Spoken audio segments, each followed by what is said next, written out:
네, 오늘 정치권 이슈들은 원영섭 변호사, 박창환 전 장한대 교수와 자세하게 짚어보겠습니다. 어서 오십시오. 예, 반갑습니다. 네, 안녕하십니까. 네, 총선이 이제 딱 28일 남았습니다. 여야 상황 좀 짚어보려고 하는데요. 먼저 국민의힘은 어제 선거대책위원회를 구성을 했습니다. 당초에 한동훈 비대위원장을 원톱으로 하는 선대위 체제가 좀 유력하게 거론이 됐었는데 윤재욱 원내대표에 더해서 나경원 전 의원, 안철수 의원, 또 원희룡 전 국토부 장관까지 포함하는 1+4 선대위가 만들어졌습니다. 한동훈 비대위원장 원톱 체제이긴 합니다만 4명이 보강된 배경 어디서 찾을 수 있겠습니까? 제가 볼 때는 보통 이제 그 선대위 구성할 때 그 4명보다는 훨씬 많은 공동선대위원장을 둡니다. 이제 당대표는 총괄선대위원장을 하니까 뭐 비상대책위원장인 한동훈 위원장이 뭐 총괄선대위원장을 하는 건 맞는데 훨씬 더 많은 인력을 공동선대위원장으로 두거든요. 네. 그런데 오히려 4명이면 기존의 그 원톱 선대위를 하겠다라는 그런 취지가 좀 그대로 구현된 게 아닌가 싶어요.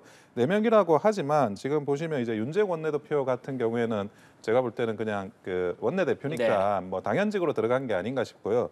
그리고 원희룡 국토부 장관 같은 경우에는 이제 본인이 뛰고 있는 지역구가 험지입니다. 열세 지역이기 때문에 그 지역구 밖으로 나와가지고 사실 다른 후보를 지원하는 거 굉장히 어려워요. 본인 지역구에서 최대한 일을 잘 해주시는 것만 하더라도 일종의 선대위원장 역할을 하시는 거고 네.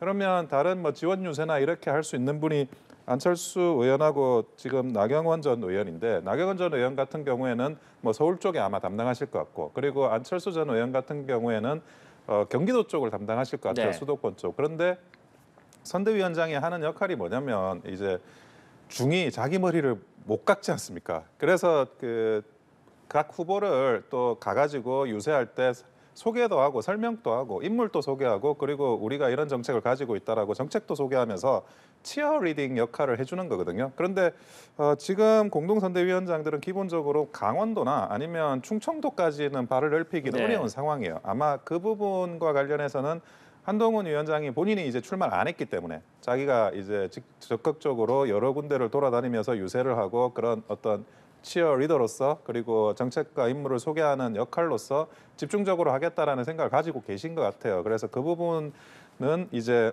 사실상 원톱 선대위에 맞춰가지고 구성이 되었다. 저는 그렇게 보고 있습니다. 네, 사실상 전국을 다니면서 선거 지원 활동을 할 수 있는 사람은 한동훈 위원장이기 때문에 원톱으로 봐야 된다 이런 말씀이신데 교수님께서는 어떻게 해석하고 계십니까? 뭐 수도권이 최대 승부처다. 이거는 뭐 다시 재론할 필요가 네. 없습니다. 그런데 이 수도권에서 굳이 지역구도 지금 바쁘신 분들 그런데 찐윤이라고 하기에는 좀 비운에 가까운 이 대선 주자급 3명을 굳이 이 선대위에 이름을 올린 거는 역시나 수도권에서의 중도 확장성을 노리고 뭐 이름을 올렸다 이렇게 봐야 됩니다. 자, 그런데 지금 이 3분만으로 과연 중도 확장성이 갑자기 늘어날 수 있을까? 저는 한계가 분명하다고 봐요. 오히려 정말로 중도 확장성을 고려를 한다면 지금 국민의힘 내부에 쓸 수 있는 카드가 아직 남아 있습니다. 유승민 카드. 네. 사실은 유승민 카드는 뭐 대통령에게 또는 용산에 쓴소리를 할 수 있는 유일한 인사인데 이런 분을 선대위원장 앉힌다면 분명히 저는 효과가 있을 거라고 봐요. 그런데 왜 못 쓸까? 또 하나. 뭐 유승민 카드가 좀 쓰기 그렇다면은 또 하나 될 수 있는 거는 중도의 목소리에 귀를 기울일 수 있는 국민의힘의 목소리가 필요한데 대표적으로 이런 겁니다. 이종섭 대사 임명하고 나서 출국 금지가 돼 있는 논란이 됐어요. 네. 그러면 여기에 대해서 국민의힘이 용산에 쓴소리를 할 수 있는 모습을 보여줘야 됩니다. 쓴소리까지는 아니더라도 뭔가 우려를 표명한다던가 유감을 표명한다던가 이 정도의 한동훈 비대위원장이 역할을 한다면 분명히 중도는 뭔가 한동훈 체제에 대해서 국민의힘에 대해서 기대를 걸어도 되겠구나 이런 생각을 할 텐데 지금 용산에 쓴소리를 할 마음의 준비도 안 돼 있고 그렇다고 쓴소리를 할 수 있는 중도 확장성을 가진 유승민 카드조차도 쓰지 못한다면 지금 소위 말해서 지지층의 결집은 충분히 이뤄냈지만 중도 확장성이라고 하는 측면에서 과연 이 1+4 공동선대위가 얼마만큼 힘을 발휘하겠느냐 좀 한계가 좀 있지 않을까 이런 뭐 걱정도 듭니다. 네. 중도 확장성에서 좀 한계가 있지 않겠느냐 이런 말씀 주셨는데 일각에서는 한동훈 원톱 체제에 4명의 공동선대위원장이 인선된 것을 놓고 지금까지는 한동훈 비대위원장이 국민의힘 지지율을 계속해서 견인을 해왔었는데 이 한동훈 효과가 일정 부분 좀 정체에 이른 것 아니냐 이런 얘기와 함께 또 수도권 판세가 사실 강서구청장 패배 이후에 국민의힘에 굉장히 불리했었다가 다시 좀 해볼 만하다는 분위기로 가고 있었는데 그럼에도 불구하고 여전히 수도권 판세가 좀 어렵다는 것을 반증하는 것 아니냐 이런 해석도 나오고 있습니다. 원영석 변호사께서는 이 해석에 대해서는 어떻게 생각하십니까? 그거는 좀 반대로 해석하시는 것 같아요. 무슨 말이냐면 아까도 설명했지만 네. 그 공동선대위원장을 만약에 우리가 불리하다라는 판단이 있었다면 훨씬 더 많이 보강해야 됩니다. 4명이 아니라 뭐 10명 이상도 보강할 수 있는 거예요. 네. 공동이니까. 그래서 요소요소마다 어떤 뭐 정책이라든지 인물이라든지 이런 거를 소개할 수 있는 사람은 많으면 많을수록 좋지 않습니까? 근데 생각보다 적은 인원을 지금 공동선대위원장으로 앉혔기 때문에 제가 볼 때는 판세가 어렵다고 분석을 했다? 저는 오히려 반대고 그 판세가 어렵지 않다라고 생각하는 게 아닌가 싶어요. 이게 그 지역구 후보든 뭐 강역 선거 후보든 그 후보 입장에서는 내가 좀 불리하다고 싶으면 다른 사람의 손을 빌리고 싶어 하거든요. 그래서 공동선대위원장 좀 앉혀달라. 네. 그러니까 받아달라라고 각 지역 유지들한테 굉장히 부탁을 많이 합니다. 그래서 뭐 선거 개소식일 때 공동선대위원장 이름을 쭉 많이 부르는 거 그게 오히려 그 위세를 과시하고 그리고 우리가 굉장히 잘 되는 집안이다 이런 것들을 보여주는 효과도 있기 때문에 네. 그거를 하나의 그 선거 전략으로 활용하기도 해요. 그래서 만약에 좀 뭔가가 어렵다, 예를 들어 뭐 한동훈 위원장의 효과 한계론이나 뭐 수도권 판세가 정말 어렵다라고 생각했다 그러면 더 많은 사람들을 꼭 그 선거에 출마한다 그래서 후보가 돼야 된다고 하는 것도 중요하지만 선거를 도와주려고 하는 분도 많이 있을 수 네. 있거든요. 그런 이제 유명인들이나 명망가를 더 가동해가지고 더 많이 하지 절대 이렇게 좀 4명 정도로 적게 하진 않는다고 봐요. 그래서 기존의 그런 그 한동훈 효과 안개론이나 이런 거하고는 좀 거리가 있다. 저는 그렇게 본다는 네, 거죠. 오히려 해볼 만하다. 좀 자신감의 표현으로 볼 수 있다. 이런 해석이신데 교수님 어떻게 보십니까?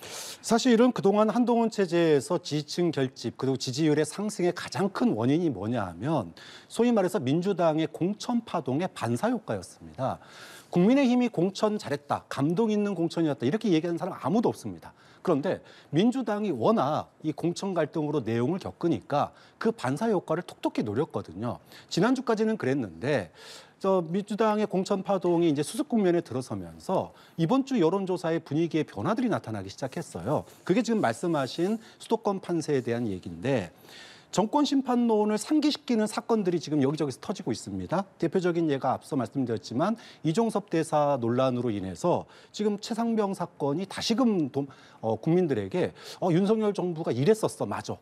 독선적이었어, 독단적이었어. 이런 걸 떠올리게 한단 말이에요. 또 의료대란 우려 같은 경우에도 이거는 의사수를 확대하는 건 맞는데 이렇게 밀어붙이면 결국 국민만 피해보는 거 아니야? 이런 우려들이 지금 나오고 있거든요. 그래서 이런 부분들을 넘어서기 위해서는 말씀을 드린 대로 중도 확장성이 필요한 네. 거예요. 그러니까 소위 말해서 원툴이냐, 파이브 툴이냐, 뭐 20명 툴이냐 이게 중요한 게 아니라 어떤 목소리를 내느냐. 즉 윤석열 정부의 지금의 뭐 정권 심판론의 핵심이 되고 있는 사안들에 대해서 쓴소리를 내거나 아니면 그런 상징성 인물을 내세울 수 있는 용기가 필요한데 국민의힘이 그동안 조용한 공천이라고 했지만 사실은 그 안에는 그런 사람이 한 명도 없거든요. 좀 그런 점에서 지금 급하게 비윤 대권 주자들을 끌어모았지만 그분들이 전국 돌아다니면서 선거 유세할 수는 없는 거예요. 그렇게 본다면 결국은 소위 말해서 정권 심판론의 그런 견고한 이 수도권에서의 그런 그 흐름 이거를 갖다가 과연 어떻게 극복할 건지 이 부분에 대한 대안이 더 필요하다고 보는 거죠. 네. 그리고 국민의힘 공관위가 어젯밤에 5.18 민주화운동 폄훼 발언 논란에 휩싸인 도태우 후보에 대해서 공천을 유지하기로 결정을 했습니다. 관련해서 여야 발언부터 듣고 오시겠습니다. 저희들이 이런 결정을 하면서 우선은 국민의 눈높이였습니다. 국민의 눈높이라고 하는 것은 사과의 진정성이 있는지 그리고 5.18 민주화운동 정신에 대한 도태우 후보의 현재의 확고한 입장이 무엇인지 우선 그것이 가장 컸고요. 말씀하신 것처럼 도태우 후보가 현역 의원을 경선에서 결선까지 가면서 힘들게 물리치고 왔습니다. 그리고 그 이후에 2번의 사과를 하고 지금 변화된 본인의 입장까지도 밝혔습니다. 상식적으로 납득할 수 없는 일입니다. 재검토를 지시하던 한 위원장은 꽤 멋있었습니다. 그러나 유지로 결정한 오늘의 한 위원장은 대단히 실망스럽습니다. 5.18 민주화운동은 대한민국 민주주의의 위대한 이정표입니다. 여당은 이미 5.18 정신의 헌법 전문 수록을 약속한 바 있습니다. 차일피일 미루더니 이번에는 5.18을 폄훼한 후보자를 공천 확정했습니다. 국민의힘이 한 약속이 진심이라면 22대 국회 개원 즉시 5.18 헌법 전문 수록을 위한 개헌 논의에 착수한다는 조건과 함께 여야 공통 공약으로 이번에 약속을 하자고 제안합니다. 네, 도태우 후보의 공천을 놓고 국민의힘 비대위 내부에서도 좀 격론이 오간 것으로 알려진 가운데 한동훈 비대위원장이 국민 눈높이를 강조하면서 국민의힘 공관위에 재검토를 요청을 했습니다. 그런데 공관위에서는 만장일치로 도태우 후보의 공천을 유지하기로 결정을 했는데 앞서 장동혁 사무총장이 얘기한 대로 도태우 후보의 사과의 진정성이 느껴졌다. 이 점을 공관위가 공천 유지를 결정한 배경으로 밝혔습니다. 먼저 도태우 후보의 공천이 결정된 것에 대해서 원영석 변호사께서는 어떻게 보고 계십니까? 참 이게 공관위 업무가 매끄럽지는 못했던 것 같아요. 이게 우리가 세월호, 천안함, 연평해전 그리고 목함질의 5.18 이런 부분에서는 여러 가지 이제 국민들의 어떤 아주 민감한 부분을 건드는 부분이 있어가지고 민주당이든 국민의힘이든 어느 정도 이거를 건들고 발언하느냐에 따라서 설화로 쉽게 번지잖아요. 특히 이제 선거 국면인데 저는 도태우 후보가 이제 가지고 있는 어떤 5.18에 대한 발언을 그게 문제 삼으려고 했다 그러면 미리 좀 사과를 받는, 그러니까 미리 좀 그 문제는 아니고 입장 정리를 할 것을 요구하는 그런 절차가 필요하지 않았나 싶은 거예요. 지금 경선을 붙인다는 건 어떤 의미냐면 지역구 주민들한테 의사를 묻는 거예요. 네. 그런데 의사를 묻는 이 과정까지 이미 거치고 거기서 결정이 났는데 그거를 뒤집으려고 하면 굉장히 어찌 보면 큰 명분이 있어야 되는 거거든요. 그러니까 이런 논란이 미리 좀 관리되고 조정될 수 있었던 거를 조정하지 못한, 관리하지 못한 그런 부분에 업무상의 문제가 있는 것 같기도 하고요. 그리고 이제 도태우 후보 같은 경우에는 어쨌든 경선으로 선출된 후보입니다. 지역구 주민들의 의사가 또 있는 거고. 그런데 이 상황에서 이걸 뒤집는다. 네. 그런데 제가 볼 때는 사과를 이제 몇 번 하셨어요. 그 부분에 대한 사후적이지만 사과를 한 부분에 대한 진정성은 당에서도 고려를 해서 판단해야 될 부분인 것 같아요. 하지만 미리 해야 되는 부분이었고 이게 단순히 이제 물론 이제 진영에 따라서는 이런 말 저런 말 다 있을 수 있는데 지금은 이제 선거 국면이지 않습니까? 네. 어떤 거를 해명하는데 시간이 걸려요.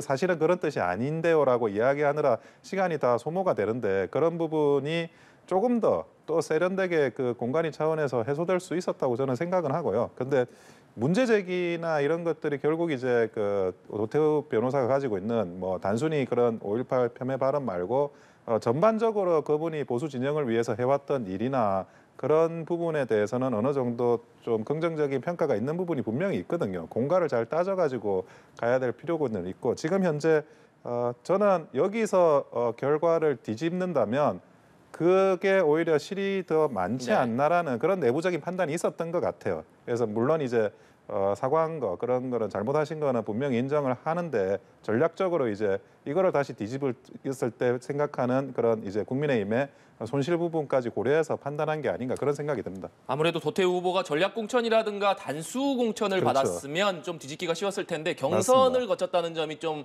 공관위로서는 뒤집기가 좀 어려운 명분이었다. 맞습니다. 예. 네. 예. 경선이라는 점 때문에 공관위가 고민이 많았을 것이라고 말씀해 주셨는데 교수님께서는 어떻게 보십니까? 사실은 그동안 조용한 공천이라는 미명하에 숨겨진 폭탄들이 꽤 많이 있습니다. 그 폭탄 중에 하나가 저는 이 도태우 네. 후보 사건이라고 보는데 도태우 후보의 발언의 논란은 한두 가지가 아니에요. 지금 5.18 발언 가지고 좀 논란이 됐지만 이것뿐만이 아닙니다. 일베 사이트에 있는 글들을 갖다가 여러 번 퍼날랐다든지 또는 탄핵이라는 용어 자체를 부정을 했다던가 또는 군부 독재 용어 쓰는 것도 부정했다던가 여러 가지가 있어요. 저는 이런 분들이 정말 국민 눈높이에 맞는 공천을 생각했다면 컷오프되는 게 맞는 거죠. 경선에 가면 안 됐던 겁니다. 그런데 조용한 공천이라고 하는 미명하에 이게 그냥 은근슬쩍 넘어갔어요. 근데 이게 여기 한 군데가 아닙니다. 유영하 변호사, 박덕흠 후보, 정우택, 그다음에 태영호, 김선교 사실은 그동안에 민주당의 공천 파동이 시끄럽기 때문에 언론의 관심을 못 받아서 그렇지 본선에 가면 논란이 될 후보들이 굉장히 많거든요. 그러니까 이런 부분들이 지금 도태우 후보를 이렇게 살려서 그대로 간다면 다른 후보들도 고스란히 다 안고 가야 됩니다. 경선 끝났으니까. 근데 과거에 박근혜 비대위 시절에 우리가 그 문대성 후보를 컷업 아웃시켰던 걸 기억을 해야 돼요. 당시에 박근혜 비대위가 논문 대필, 표절 문제로 논란이 되니까 올림픽 스타였던 문대성 후보를 아웃시켜 버렸습니다. 이 정도의 결기를 국민들이 보여줘야지 뭔가 변화하는 모습을 보이는 거지. 경선 끝났으니까 대구 민심 고려해서 안 한다? 그러면 중도층 표심에 악수를 끼칠 수 있는 앞으로 남은 폭탄들을 어떻게 할 거냐. 좀 그런 점에서 이번 결정은 소탐대실 아니냐 네. 이렇게 평가하는 거죠. 앞서 비대위에서도 도태우 후보의 공천을 유지할지를 놓고 격론이 벌어졌던 이유가 교수님께서 방금 말씀해 주신 아무래도 이번 총선이 중도 무당층 공략이 중요하기 때문에 여기에 악영향을 미칠 수 있다 이런 우려가 작용했기 때문일 텐데 그렇다면 도태우 후보 공천 유지가 중도 무당층의 표심에는 좀 어떤 영향을 미칠 것으로 보시는지 궁금하고 또 한동훈 비대위원장이 지금 광주 방문 일정을 예고하고 있지 않습니까? 도태우 후보 공천 유지를 결정한 상황에서 한동훈 위원장이 광주에서 과연 어떤 메시지를 내놓을 것이냐 이 부분은 어떻게 전망하십니까? 사실 이번에 그 한동훈 체제가 들어서면서 저는 가장 잘한 것 중에 하나가 광주나 전남 지역의 후보를 다 냈다는 거예요. 전 지역을. 저는 굉장히 의미 있는 거라고 생각을 합니다. 또 건강한 보수가 지역 내에서 특히 호남 지역 내에서 확대되는 거는 저는 뭐 의미 있는 일이다. 진일보라고 평가를 하고 싶습니다. 그런데 사실 보수 정당이 국민의힘을 비롯해서 과거 보수 정당이 건너지 못한 강이 두 개가 있어요. 하나는 5.18 망언의 강입니다. 그리고 또 하나가 탄핵의 강이에요. 그런데 지금 이번 정부 들어서서 한동훈 비대위 체제 들어서서 다시 이 두 개의 강에 다시 또 빠졌는데 여기에 대해서 소위 말해서 그 국민들에게 정말 명쾌한 모습을 못 드러내요. 명쾌하게 보여줘야 됩니다. 아까 제가 문대성 후보 아웃 얘기를 했는데 이런 상징적인 뭐 읍참 마속이라고 해도 좋고 뭐라도 좋은데 그런 모습을 국민들에게 결기를 보여줘야 되는데 그러기 위해서 예를 들어 쓸 수 있는 뭐 유승민 카드도 못 쓰겠다. 그다음에 대통령에게 쓴소리도 못 하겠다. 도태우도 경선 끝났으니까 못 자르겠다. 그러면 도대체 국민의힘은 어떻게 변할 건지 본선에서 뭐라고 얘기를 할 거냐. 특히 호남 가가지고 뭐라고 얘기할 겁니까? 우리 헌법 전문은 바꾸는데요. 앞으로 이런 일 안 생기게 할게요. 이거 윤석열 대통령 후보 시절에도 이런 논란이 있어가지고 당시에도 뭐 사과한다 어쩐다 계속했어요. 이런 일이 끊임없이 반복되면 호남 민심이 결코 국민의힘에게 표가 가지를 않습니다. 네, 지금 중도층, 무당층에 과연 어떤 민심을 끼칠 것이냐. 그리고 한동훈 위원장이 지금 광주를 방문해서 도태우 후보 공천 유지에 대해서 과연 어떤 메시지를 내놓을 것이냐. 그 부분 어떻게 전망하십니까? 사실은 뭐 중도층이나 무당층에 나쁜 영향이 있는 건 사실이에요. 네. 예, 그 부분에 대해서 뭐 아무 영향이 없을 거다 그렇게 말하는 거는 굉장히 어렵고요. 그리고 이제 서울 수도권의 각 지역의 지방에서 올라오신 분들 출향민들이 많고 그 출향민들의 2세가 많잖아요. 그러니까 호남에서 뭐 올라오신 분들이 그분들의 2세들이 뭐 심적으로는 뭐 그 굉장히 중도 현상이 일어난다고 하더라도 이 5.18 문제에 대해서는 굉장히 완고한 입장을 또 가지거든요. 그런 중도층을 흡수를 해야지 우리가 이제 서울 수도권에서 어떻게든 승리를 할 수 있는데 그런 부분에서 사실 상징적인 사건으로 작동이 되면서 그런 이제 그 어려운 상황이 놓이는 거는 맞아요. 근데 저는 그렇게 생각을 합니다. 물론 그러면 그 집토끼를 결집시키는 효과도 또 무시할 수는 없거든요. 그런데 이 모든 것들이 사실은 그 세련되게 일처리를 원활하게 처리를 하면 어쨌든 집토끼는 최대한 결집시키고 산토끼의 이탈은 최대한 그 적게 하면서 그렇게 가는 게 정당이 해야 되는 임무거든요. 정당이라는 게 후보자를 선정을 하면서 완벽한 뭐 모델 몸매를 가지고 있는 사람만 옷을 입히는 게 아니라 다소 좀 부족한 부분이나 그런 게 완벽하지 않더라도 그런 부분을 보완해 가지고 어떻게 우리의 선거에서 긍정적인 효과는 극대화시키고 부정적인 효과는 최대한 줄이느냐 이런 걸 하라고 지금 정당 업무라는 게 존재하는 거니까 그 부분에 대한 아쉬움은 분명히 있습니다. 네. 그리고 국민의힘이 어제 9곳의 후보를 추가로 확정했는데 가장 관심을 모았던 지역 중에 하나가 서울 중성동 을입니다. 이해운 전 의원과 하태경 의원이 경선을 했는데 이해운 전 의원이 승리를 하고 하태경 의원이 탈락을 했습니다.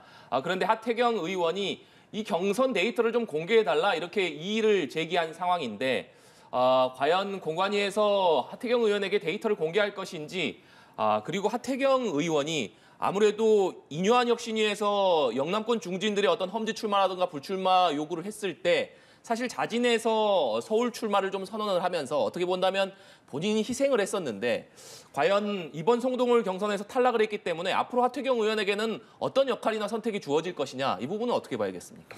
하태경 의원의 주장을 한번 들어보면 또 그럴듯해요. 네. 그러니까 본인이 이제 46을 받았고 그리고 이해운 의원이나 뭐 이영 후보 같은 경우에는 20%대를 받았는데 나중에 어떻게 그 이영 후보의 표가 전부 다 이해운 의원한테 갈 수 있는 거냐, 그렇게 이제 이게 좀 이상하다라고 문제 제기를 했고, 저도 얼핏 들었을 때는 또 그 말도 좀 일리가 있구나 이런 생각을 약간 했어요. 근데 이해운 후보가 또 이야기를 하는 걸 들어보니까 오히려 뭐 49를 받은 게 그게 이상한 거다. 그리고 지금 이제 역선택 방지 조항이 있거든요. 네. 그래서 보수 지지자나 중도만 사실은 선거를 할 수가 있고, 그 민주당 지지자들이 그 역선택을 할 수는 없는 지금 룰에 따르면, 그러면 오히려 그게 더 자연스러운 게 아니냐 이런 식으로 이야기를 하고 있는데, 둘 다 약간 그럴듯하게 들려가지고 사실 이럴 때는 원 데이터, 로 데이터를 공개하는 게 맞지 않나 싶어요. 한동훈 위원장도 자기가 이제 모든 그런 과정들을 다 여론조사 과정들을 공개하겠다고 이야기를 하셨고, 그리고 유경준 의원 같은 경우에는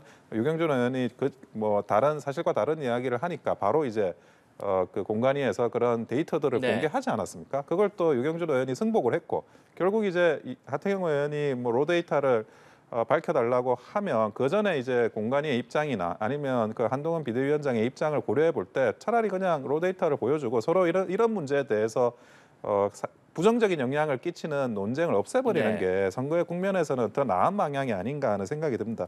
다만 이제 하태경 의원 같은 경우에는 그 어떤 중진 의원들이 좀 양지가 아니라 서울 수도권에 올라와 달라 이런 요구를 본인이 수용을 했어요. 본인이 수용을 해가지고 뭐 서울 수도권에 왔는데 여기가 뭐 중성동을이 그러면 굉장히 그러면 양지냐? 그건 아니에요, 서울에서. 그러면 본인이 선택을 했고 경선을 했는데 그 경선에 승복하는 게 그렇다 하더라도 그건 맞고, 네. 그리고 그 정도 이제 뭐 당에 대한 어찌 보면 희생이나 성의를 보인 삼선 의원이기 때문에 그 의원이 최대한 자기가 납득할 수 있는 그런 정도의 정보를 공개해 주는 게 또 당으로서도 맞지 않나 싶어요. 그러면 그 다음에 이제 하태경 의원이 내용을 보고 승복하고 그 다음에 이제 풀어 나가는 거는 하태경 의원이 가지고 있는 고유의 이제 정치적인 그 전도에 따라 가지고 결정이 날 거고, 거기에 대해서 뭐 필요한 부분이 있으면 당이든 아니면 여러 각각 좀 분야에서 지원해 줄 수는 있는 거죠. 근데 이게 계속 그게 그 여론조사 결과가 맞냐 안 맞냐 네.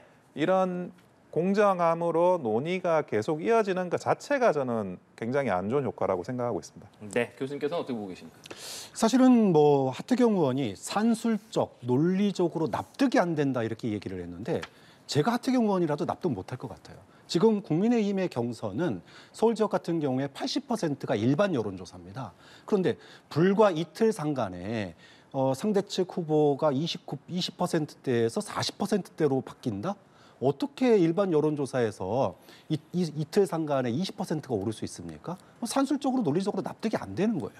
자, 그런데 지금 우리나라의 그 선거 이 여론조사를 보면, 특히 후보 정하는 여론조사를 보면 보통 서울 같은 경우에 지역구에 통신사로부터 5만 명의 안심번호를 받습니다. 그럼 이 5만 명에게 전화를 돌리면 응답을 몇 명이 하느냐?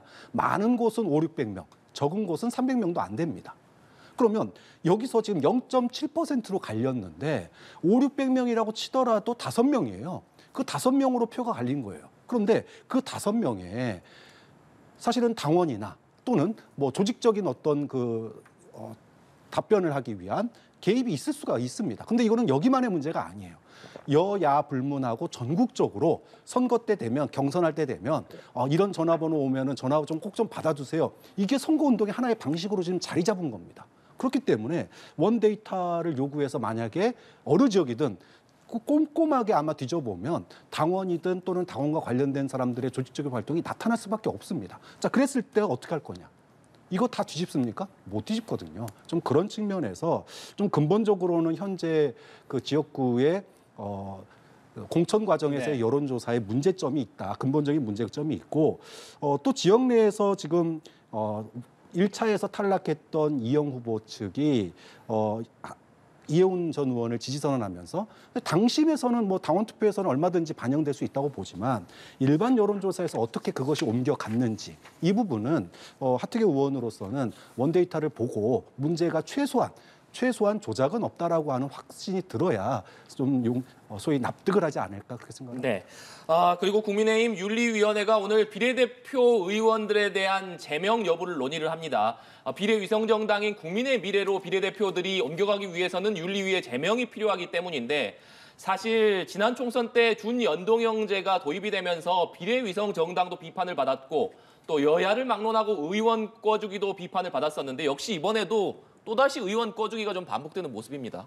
아무래도 그 국민의힘이 기호 2번인데 비례정당의 그 순번을 두 번째 칸으로 놔야 되는 문제가 네. 있어요. 그러다 보니까 이 두 번째 칸으로 어떻게 넣느냐. 결국에는 이제 비례대표 국회의원들을 그 당으로 그러니까 국민의 미래로 보내야 되는데 그러려면 제명 절차를 네. 하긴 해야 돼요. 근데 여기서 좀 그 숫자와 관련해서 몇 명을 제명해서 보내느냐에 대해서 이 약간 가위바위보 게임 같은 게 발생을 하고 있어요. 뭐냐면 그 민주당이 몇 명을 보내게 되느냐. 지금 두 번째 칸으로 보내려고 하는 거기 때문에 민주당이 그 비례위성정당에 보내는 숫자보다는 좀 적어야 돼요. 적어야 되고 그리고 이제 그 조국 혁신당이 있지 않습니까? 국민의 미래는 이제 다른 비례정당이 없지만 민주당 성향의 비례정당은 민주대연합도 있고 그리고 조국혁신당도 두 개가 있으니까 이 두 개 사이에서 이번 두 번째 칸 정도는 사수하는 그런 전략적인 판단 그리고 오연수를 보내는 그런 판단이 굉장히 좀 머리 싸움이 필요할 부분이거든요. 만약에 그 민주당에서 조국혁신당을 지원한다 그러면 순위를 끌어올리려고 할 거예요. 그러니까 그 비례 정당 같은 경우에는 명부가 길게 있는데 네. 그 긴 명부들을 저 뒤에 있으면 그 조국 혁신당을 덜 찍을 가능성이 있으니까 그거를 약간 이제 순번을 끌어올리려고 할 텐데 그 사이에 절묘하게 국민의 미래가 들어가야 되거든요. 두 번째 칸을. 그렇기 때문에 그 부분에 대해서 조금 더 정무적이고 그 판단을 해야 될 게 있고 그래서 제가 빨리 하지 않았으면 좋겠어요. 이거는 민주당이 움직이는 거 좀 보면서 진행을 해야지. 이거 가위바위보 하는데 가위를 먼저 내면 상대가 묵을 내버릴 거 아니에요. 그러니까 그 타이밍이나 이런 것도 절묘하게 잘 조절하는 그런 정무적인 고려, 안배가 필요한 부분입니다. 네, 투표용지에서 위치 조정을 위한 여야 간의 좀 눈치 싸움도 벌어질 것이다 이렇게 전망해 주셨는데 의원 꺼주기가 재현되는 건 어떻게 보고 계십니까? 참 뭐 누구에게 더 책임이 있느냐 그러면 서로가 우린 반대했는데 준연동형 고수한 민주당이 잘못했다. 또 민주당에서는 만약에 위성정당 국민의힘이 안 냈으면 원래 취지대로 준연동형 하면 된다. 이렇게 서로 닭이 먼저냐 달걀이 먼저냐 싸우고 있거든요.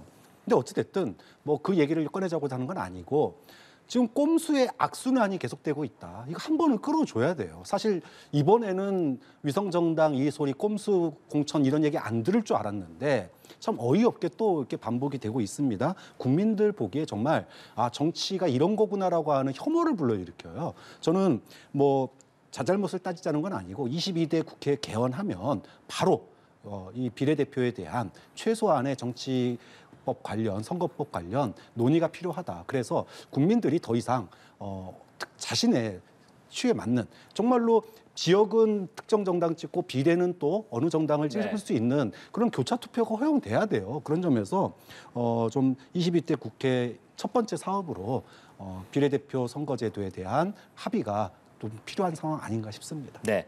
더불어민주당 이재명 대표는 오늘 서울 동작을에 이어서 용산을 찾을 예정입니다. 동작을 지역은 어제도 방문을 했었는데 연 이틀 방문하는 셈이 됩니다. 지금 서울 동작을에서는 국민의힘 나경원 후보 그리고 민주당에서는 류사명 후보 간의 대진표가 짜여진 상황인데 아무래도 이재명 대표가 연 이틀 동작을 지역을 방문한다는 것 좀 어떤 배경이 있다고 봐야겠습니까? 이재명 대표로서는 이제 당의 어떤 공천 파동을 넘어서 수습 단계를까지 넘어서 이제 정권 심판론을 이제 재반격하는 그런 모양새입니다.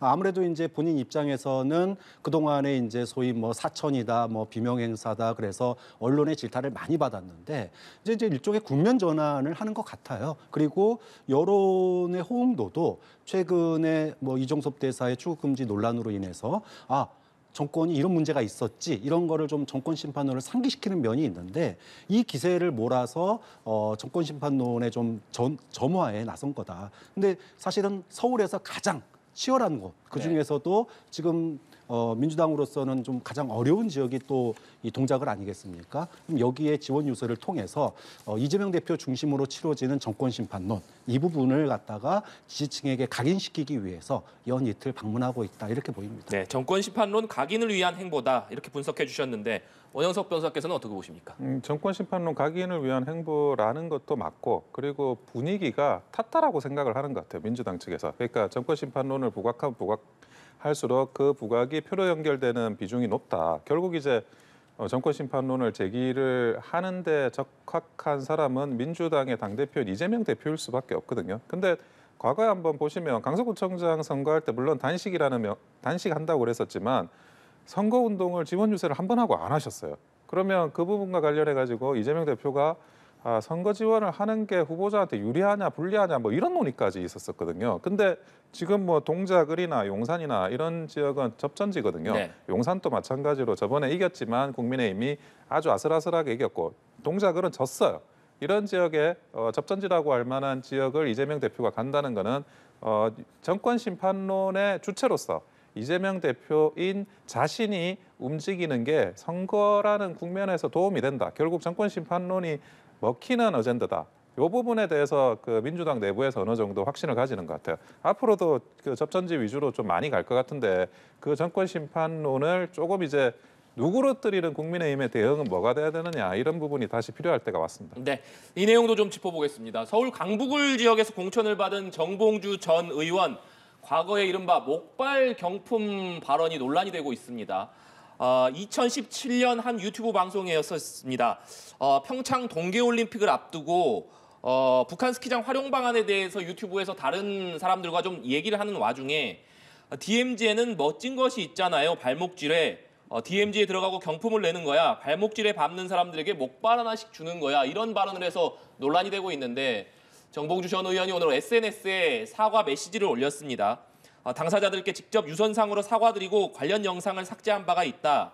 지금이나 그때나 같은 마음으로 과거 제 발언에 대해서 정중히 사과드린다. 이렇게 밝혔는데 국민의힘에서는 국가관이 비뚤어진 것이다. 이렇게 강한 비판을 쏟아내고 있고 녹색정의당을 비롯한 다른 야당에서도 정봉주 전 의원의 이 발언을 강하게 비판하고 있는데 교수님께서는 어떻게 보고 계십니까? 저는 아까 도태우 후보에 대해서 똑같은 잣대를 가지고 비판을 하고 싶습니다. 도태우 후보 사과했다고 사과의 진정성이 있다고 후보로 놔뒀잖아요. 어느 국민이 용납을 합니까? 마찬가지예요. 정봉주 후보도 사과한다고 본질이 사라지는 게 아니다. 저는 젊은 시절에 최전방 지대지대에서 군복무를 했거든요. 군대 가고 싶어서 간 거 아니지 않습니까? 젊은이들이 신성한 국방의 의무를 하러 갔다가 발목질해 때문에 인생이 망가진 청년들이 꽤 있습니다. 이걸 어떻게 농담의 소재로 삼을 수 있습니까? 저는 있을 수 없는 일이다. 지금 현재도 최전방에서 지뢰지대에서 근무하는 청년들이 있어요. 그 청년들에게 어떻게 표를 달라고 할 겁니까? 저는 뭐 자진 사퇴를 하던 아니면 민주당 지도부가 경선이 끝났더라도 정말로 중도 표심을 위해서 저는 강한 징계를 해야 된다고 봐요. 아까 도태우 후보도 제가 국민의힘에서 후보 교체도 고민해 봐야 된다라고 말씀드렸지만 민주당에 똑같은 얘기 하고 싶습니다. 제발 국민의 눈높이에 맞는 그리고 국민의 마음을 정말 상처를 주는 인물들은 공천에서 배제하는 게 맞다. 똑같이 얘기하고 싶습니다. 네, 단호한 조치가 필요하다 이런 말씀이신데 원영석 변호사께서는 어떻게 보십니까? 상황이 사실은 너무 유사합니다. 아까 도태우 변호사하고 정봉주 전 의원하고 상황이 너무 유사한데 결국 정봉주 전 의원도 경선을 뚫고 된 거예요. 그러면 경선에서 아예 빼든지 아니면 경선 전에 뭐 자기가 했던 과거 발언에 대해서 어떤 조치를 취하게 하든지 그리고 나서 경선을 집어넣든지 민주당도 그렇게 했었어야 했는데 결국 이제 경선 실컷 하고 현역 의원 꺾고 올라왔는데 과거 이제 발언들이 문제가 되는 거잖아요. 이 부분에 대해서도 민주당이 뭐 선행적으로 과연 이거를 조치를 취할 수 있느냐. 만약 그렇다 그러면 도태우 변호사와 관련한 문제도 사실 국민의힘이 약간 코너로 몰리는 상황이 될 거예요. 지금 벌써 국민의힘은 공천 자격을 유지하기로 이미 결정을 내렸으니까. 하지만 정봉주 의원에 대해서 지금 민주당이 뭐 가타부타 말은 아직은 없어요. 가타부타 말은 아직은 없는데 이 부분과 관련해서 뭐 민주당이 전향적인 그런 조치를 취하지 않는다면 그러면 이제 도태우 변호사에 대한 어떤 공격이나 이런 것도 굉장히 날카로움이 누그러들 수밖에 없을 거라고 보고 있습니다. 네, 이렇게 정봉주 전 의원의 과거 발언이 논란이 되는 가운데 정봉주 전 의원에게 경선에서 패한 박용진 의원은 오늘 재심을 신청을 했습니다. 1차 경선 결과를 통보받지 못했다. 경선 원데이터를 열람하거나 공개하도록 요구한다 이렇게 밝혔고 또 정봉주 후보 측에서 여론조사를 사전에 기획했다 이런 의혹도 좀 제기를 했는데 먼저 박용진 의원이 재심을 신청했습니다. 앞서서 3자 경선 당시 하위 10%였죠. 하위 10% 포함됐을 당시에도 좀 재심을 신청했다 기각된 바가 있는데 이번 박용진 의원의 재심 신청은 어떻게 될 거라고 보십니까? 이제 두 가지인데요. 하나는 1차 경선 결과를 통보받지 못했다라고 하는 거는 이거는 박용진 후보에게만 적용된 건 아닙니다. 민주당 경선에서 결선이 시행될 때는 결선 투표에 영향을 미칠 수 있기 때문에 네. 득표수를 공개하는 것을 규정에서 금하고 있습니다. 그렇기 때문에 이거는 당의 규정과 관련된 문제이기 때문에 받아들여질 가능성이 없고요. 원데이터 열람이나 공개는 아까 제가 하태경 의원 얘기했던 거하고 똑같은 내용이에요. 그러니까 모집수가 그러니까 즉 여론조사 단위수가 500명, 300명밖에 안 되는데 그 중에서 소위 말해서 몇 퍼센트 차이로 갈려버리면 여기에 소위 상대방 후보 측의 어떤 조직적인 참여 이거를 갖다 배제 안 할 수가 없는 거예요. 근데 이거를 갖다가 원데이터에서 그럼 나타나겠느냐? 나타나지도 않을 뿐더러 물론 뭐 정말로 희한하게 나타날 수도 있겠지만 그렇다 그러면은 이거는 전국의 모든 사실 후보 네. 여론조사에서 다 똑같이 적용되는 거거든요. 문제점이 좀 그런 점에서 재심을 통해서 결과가 뒤바뀌기는 좀 어려울 것 같다라는 겁니다. 그래서 뭐 하태경 후보 측이나 또는 박용진 후보 측이나 사실 납득이 안 가는 면이 분명히 있겠지만 이 부분은 좀 근본적인 여론조사의 한계가 좀 이번에 반영된 거 아닌가 싶습니다. 네. 그리고 과거에 민주당에 조금 박해라는 말이 있었습니다. 민주당 내에서 소신파로 불렸던 조응천, 금태섭, 박용진, 김혜영 4명의 이름을 일컫는 말이었는데 지금은 개혁신당에 가 있는 조응천 의원과 금태섭 전 의원이 박용진 전 의원에게 함께 여기 와서 싸우자 이런 제안을 했습니다.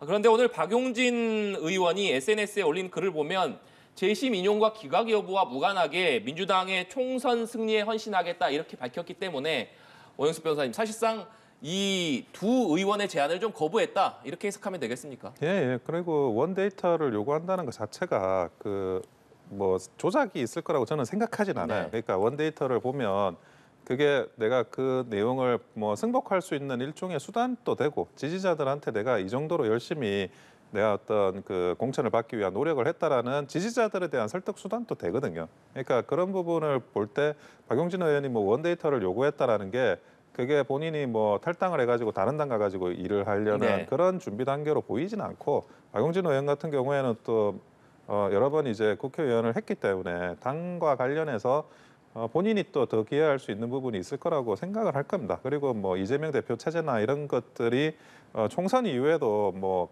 여러 가지 전국 상황은 변할 수 있고 그게 또 박용진 의원이 생각하는 부분이 있을 수 있고 뭐 탈당까지는 가지 않겠다 그런 생각이 듭니다. 네. 그리고 민주당 계속해서 공천 경선 결과 매일 밤 발표가 되고 있는데 오늘 밤에는 친문 핵심으로 꼽히는 전해철 의원 또 친명 양문석 전 방통위 상임위원이 맞붙는 경기 안산갑 결과가 발표가 됩니다. 여기와 더불어서 또 주목받고 있는 것이 이른바 올드보이라고 불리고 있는 박지원 전 국정원장 그리고 정동영 전 의원이 경선에서 과연 승리할 것이냐 이 부분에도 관심이 쏠리는데 오늘 밤에 발표된 경선 결과에 대해서는 어떻게 좀 전망하고 계십니까? 일단 뭐 전해철 의원은 상당히 좀 어려울 거다라고 생각을 합니다. 뭐 하위 20% 들었는지 안 들었는지는 본인이 뭐 얘기 안 하셨으니까 네. 모르겠지만 하위 20%가 적용이 안 된 다른 지역구를 보더라도 민주당의 권리당원 50%가 반영이 되거든요. 근데 권리당원의 이 투표 흐름이 이재명 대표 중심으로 총선을 치러야 된다. 이재명 대표 체제 중심으로 전환돼야 된다. 이게 표심에서 뚜렷하게 나타나고 있어요. 그렇기 때문에 특히나 과거 이재명 대표와 각을 세웠던 전해철 후보 같은 경우에는 권리당원들을 얼마만큼 조직화돼서 관리를 하고 있는지는 모르겠지만 상당히 어려운 경선을 치를 수밖에 없을 거고 만약 특히나 하위 20% 안에 들었다면 뭐 거의 100% 이기기는 낙천이 결국은 불가피한 거 아니냐 이렇게 보고 있습니다. 뭐 지금 민주당의 그 경선의 흐름 자체가 이미 뭐 그쪽으로 확연하게 기울어 있는 상태예요. 근데 뭐 이거를 갖다가 당원들의 선택인데 어쩌겠습니까? 과거에는 뭐 친문 또는 뭐 친노 인사들이 당의 주도권을 잡았듯이 이번에는 뭐 권리당원들이 확실하게 친명의 손을 들고 있다. 이거는 뭐 시대의 흐름인 것 같습니다. 네. 박지원 전 원장 그리고 정동영 전 의원의 행보는 어떻게 보십니까? 저는 사실은 이 두 분이 왜 경선에 올라갔는지 아직도 이해가 안 됩니다. 이재명 대표가 소위 말해서 공천 파동이 있었을 때 뭐라고 그랬습니까? 세대 교체가 필요하다라고 얘기를 했어요. 그러면 세대 교체에 가장 역행하는 분이 박지원, 정동영 두 분이에요. 좀 뭐 두 분의 호불호를 얘기하고자 하는 게 아니라 정말로 민주당의 새 순위 나오려면 이런 분들이 컷오프 되는 게 맞는 거 아닌가요? 좀 그런 점에서 뭐 굉장히 뭐 결과는 잘 모르겠습니다. 하지만 민주당의 공천 과정이 좀 과연 원칙에서 얼마만큼 그 원칙이 잘 지켜졌느냐라고 하는 측면이 결국 이거는 뭐 지역구에서는 저는 반영이 안 될 거라고 보지만 소위 말해서 비례투표에서는 조국 혁신당으로 이동하는 그런 지지층의 분화가 바로 이런 점들에서 있는 거거든요. 좀 그런 점들이 민주당으로서는 좀 어려운 점이 되지 않을까 예상을 해봅니다. 네, 변호사님. 제가 볼 때는 좀 특이한 현상이 민주당에 일어나는 거 분명해요. 좀 주목할 부분이 상대당인 국민의 입장에서도 민주당의 이런 현상들을 주목을 해봐야 되는데 보통 그 주류 교체는 여당이나 아니면 유력한 대권 주자를 중심으로 교체가 되거든요. 그렇게 해도 주류 교체하는 게 쉽지 않습니다. 당의 주류 교체를 한다는 게 굉장히 어려운 작업이고 반발도 많고 저항도 심해요. 그런데 이재명 대표를 가만 보면 이분이 과연 그 민주당에서 아니면 호남에서 3년 뒤에 이분을 그 대권 주자로 내세워 가지고 우리가 정권을 교체하겠다 이런 생각을 확실히 신임을 받고 있는 당 대표인가? 저는 그렇게 보진 않거든요. 다른 이제 대권 주자가 나타나든 아니면 뭐 지금 조국 혁신당도 있지만 이재명 대표한테 뭐 사법 리스크도 많이 걸려 있는 상황에서 꼭 그렇게 볼 것 같지는 않다고 생각을 해요. 그럼에도 주류 교체를 지금 하고 있는 거예요. 386 운동권 척결을 지금 이재명 대표가 하고 있어요. 친문이나 뭐 친노나 이런 분들을 정리하는 것도 이재명 대표가 하고 있고 그럼에도 불구하고 당원들이 거기에 힘을 실어주고 있는 거예요. 이런 현상들이 굉장히 좀 눈에 띄게 보일 수밖에 없는 현상들이라고 생각하고 근데 제가 박지원 전 그 국정원장이 어떻게 돌아오실 수 있는지 이게 좀 주목이 되고 있습니다. 박지원 원장 같은 경우에는 뭐 본인이 뭐 친문도 아니고 친노도 아니고 친명도 아니지 않습니까? 말 그대로 이제 DJ의 영원한 비서실장인데 이분을 이제 경선 과정에서 그 당원들이 그러면 아니면 일반 여론조사를 하는 지지자들이 박지원 원장한테 어떤 힘을 실어줄 거냐? 그러면 한편으로는 또 다른 의미에서 그 박지원 원장이 가지고 있는 그런 어떤 발언권, 스피커의 크기를 하면 다른 어떤 국면으로도 전환될 수 있는 그런 여지는 조금 남겨두는 게 아닌가라는 생각이 들 것 같습니다. 네. 그리고 더불어민주당의 비례위성정당인 더불어민주연합 상황도 좀 짚어보려고 하는데 시민사회 몫으로 선정됐던 전지의 정영희 후보 과거 행적들이 좀 논란이 되면서 더불어민주당에서 이 후보들에 대해서 좀 재검토해달라 이런 요구를 했는데 논란이 되자 두 후보가 결국 자진 사퇴를 선택을 했습니다. 먼저 두 후보가 논란 끝에 자진 사퇴를 한 것에 대해서 교수님께서는 어떻게 보고 계십니까? 일단 두 가지를 좀 나눠서 볼 필요가 있습니다. 일단 과정은 민주당이 비례 1번을 시민사회 추천 몫으로 했을 때는 분명하게 요구사항이 있었어요. 예를 들어 물론 1번은 여성입니다. 장애인이라든지 또는 소수활동가 출신이라든지 뭔가 사회에서 소외되거나 목소리는 그렇지만 작지만 꼭 우리가 배려해야 될 그런 대상으로 추천을 해달라고 그랬는데 물론 시민사회 몫으로 된 1번 후보 같은 경우에 시민사회 활동을 했던 분이긴 하지만 이게 반미 논란으로 이제 이게 확산이 된 거예요. 근데 반미 논란 자체는 사실은 뭐 따져볼 문제입니다. 5년 전에 반미 활동한 거는 문제고 그럼 40년 전에 반미 활동한 분 마포에다가 국민의힘이 공천한 건 문제가 아닙니까? 그러니까 이거는 좀 따져볼 여지가 있는데 그럼에도 불구하고 민주당은 생각보다 이 갈등을 빨리 해결했다. 만약에 이 갈등이 조금만 더 끌면은요. 민주당 지지층 중에서 이런 거에 발목 잡혀 있는 소위 그 모습에 실망하고 바로 조국혁신당으로 그러니까 지역구는 민주당 후보를 찍지만 비례는 조국혁신당 찍겠다라는 표가 늘어났을 수도 있었어요. 그런데 지금 이제 하루 만에 어쨌든 정리한 거 아닙니까? 좀 그런 점에서는 민주당이 논란을 최소화했다, 선방했다 그렇게 평가를 하고 싶습니다. 말씀해 주신 대로 하루 만에 굉장히 빠르게 두 후보가 자진 사퇴를 결정을 했습니다. 이 배경은 좀 어떻게 보고 계십니까? 두 명의 후보를 자진 사퇴시키는 거는 저도 좀 놀라긴 했어요. 그런데 아무래도 비례 후보지 않습니까? 경선을 통과하고 확정된 후보였다면 굉장히 어려운 문제가 있었겠지만 비례 후보니까 제가 볼 때는 뭐 어느 정도 사퇴나 이런 설득이 쉬웠을 것 같고, 그리고 원래도 뭐 위성 정당이 있지 않았을 때도 어느 정도 민주당의 비례는 시민사회목이 원래도 있었습니다. 이분들이 이제 사퇴한다 그래가지고 그러면 시민사회 몫이 아예 없어지느냐, 저는 그렇게 될 것 같지는 않고 다른 분으로 대체되지 않을까 싶어요. 그러면 뭐 크게 그런 일종의 시민사회 단체나 이런 영역과의 민주당의 선거연대가 크게 균열이 일어나거나 그러진 않을 것 같습니다. 네, 조국 혁신당 얘기도 해보겠습니다. 조국 혁신당 대표가 비례대표에 출마하겠다 이런 의사를 밝힌 데 이어서 22대 국회 1호 공약으로 한동훈 특검법을 발의하겠다 이렇게 공약을 했습니다. 당초에는 조국 대표가 비례대표 출마 의사에 대해서 밝히지 않았었는데 비례대표를 출마하겠다고 밝힌 것은 어떻게 보시는지, 그리고 1호 공약으로 한동훈 특검법을 내놓은 것, 이 부분은 어떻게 보고 계십니까? 뭐 조국 대표로서는 뭐 그런 측면도 있어요. 뭐 정치 보복이라는 일각의 주장도 있는데 뭐 그런 면이 아예 없다고 보지는 않습니다. 눈에는 눈, 이에는 이. 나를 수사했듯이 왜 한동훈 장관에 따른 수사하지 않느냐. 뭐 충분히 나올 수 있는 얘기라고 봐요. 그런데 여기에 무게중심이 있다기보다는 저는 시기가 중요하다고 봐요. 지금 민주당의 공천 파동이 수습 국면에 들어가면서 이 주장이 나왔거든요. 네. 그러니까 공천 파동이 최대 수혜자가 누굽니까? 조국혁신당이에요.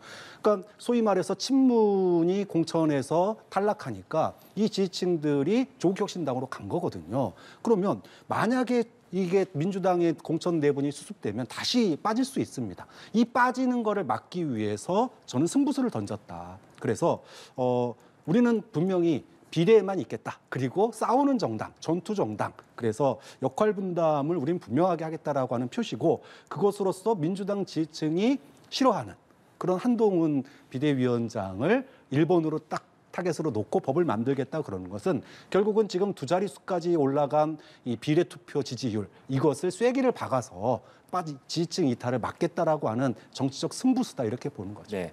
국민의힘에서는 자신의 범죄 혐의를 덮어보겠다는 정치 술수다 이렇게 강하게 비판을 내놨는데 변호사께서는 어떻게 보십니까? 그렇죠. 근데 조국 혁신당에서 조국 대표가 접근하는 전략에 대해서는 국민의힘 또 이해하고 대처해야 될 필요는 있을 것 같아요. 일단은 뭐 본인이 비례대표가 한다는 거는 그거는 많은 분들이 뭐 예측을 하고 있었으니까 원내 입성을 무엇보다도 하기를 원할 것이고 비례정당이라고 이미 선언했기 때문에 당연히 뭐 본인이 비례대표 신청을 할 건데, 조국 대표가 공격하는 주체가 윤석열 대통령이 아니라 한동훈 위원장이에요. 이게 굉장히 좀 특이한 거거든요. 한동훈 위원장은 지금 사실상 이제 원톱으로서 이재명 대표하고는 프레임이 만들어져 있어요. 피의자와 검사. 이 프레임이 그냥 만들려고 일부러 하지 않아도 자동적으로 만들어지는 프레임이고, 이 상성에서는 한동훈 위원장이 굉장히 우위에 있습니다. 한동훈 위원장이 계속 이재명 대표를 공격하고 이재명 대표는 사실은 좀 밀리는 양상을 띈 게 맞고, 그런데 조국 혁신당이 갑자기 튀어나오고 여기서 지지율을 굉장히 받고 있어요. 그전에는 뭐 무시 전략으로 갔다고 하더라도, 그러면 조국 혁신당이라는 비례정당도 원톱 체제의 한동훈 위원장이 그쪽도 어떻게든 뭐 대를 세워가지고 디펜스를 해야 되거든요. 아니면 공격을 하든지 적극적으로. 그런데 아직 그런 적극적인 공격이 보이진 않아요. 이게 뭐 무시 전략인지는 모르겠지만, 그러면 원톱으로 이렇게 지역구도 관리하고 비례정당도 관리하는 이 체계 내를 변화를 주겠다는 건지, 아니면 이 체계 내에서 둘 다를 여전히 관리한다든지, 그러면 한동훈 위원장이 조국 대표와 진짜 어떤 결전을 해야 됩니다. 그런데 지금 현재 조국 혁신당 같은 경우에는 뭐 어떤 여론조사에서는 굉장히 유의미한 여론조사가 나오고 있기 때문에 무시할 수가 없어요. 이 부분에 대한 어떤 싸움, 그리고 조국 대표가 의도적으로 윤석열 대통령이 아닌 한동훈 위원장과 이런 프레임을 만드는 거에 대해서 그 부분에 대한 어떤 대처가 국민의힘이나 한동훈 위원장이 가지고 있지 않으면 이게 약간 이재명, 조국 이 두 분의 협공에 약간 샌드위치 되는 현상이 발생하는 거니까 그 부분에 대한 그런 대처는 반드시 필요하리라고 보여집니다. 네.